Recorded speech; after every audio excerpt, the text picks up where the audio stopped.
difficult in your life, the verse of the day might speak to you. Today's verse is Matthew chapter 7, verse 12. When Jesus said this, he said, "So in everything, do to others what you would have them do to you."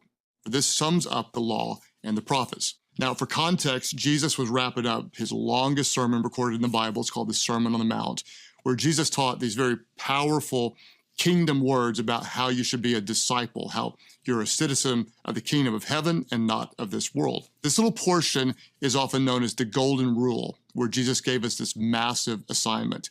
Oftentimes, he's specific in what he tells us to do, but here I believe he's generally vague, and he says, in everything. In other words, in every situation, no matter who you encounter, no matter what they do, but in everything, do to them what you would have them do to you. This isn't easy because some people can be very, very difficult. But we have to remember sometimes we can be difficult as well because we're so vulnerable to what some people call the fundamental attribution error.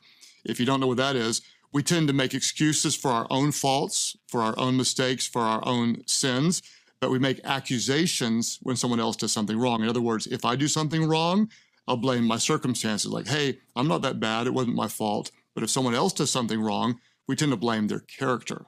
And that may be why Jesus said, hey, no matter what they do, think the best. Give to them what you would want them to give to you. In other words, if you want to have friends, be friendly. If you want to be respected, respect others. If you don't want people gossiping about you, don't gossip about them. If you want people to speak well of you, always speak well of others wherever you go. Think about this. What did God give us? Not what we deserved. He gave us love and grace so that we give him love back in return. So today, everywhere you go, in every situation that you're in, every person that you see, treat them the way that you want to be treated. Speak to them the way you want to be spoken to. Love them the way that you want to be loved, and this will fulfill the law and the prophets. One way you can love and honor Jesus today is by loving and honoring people.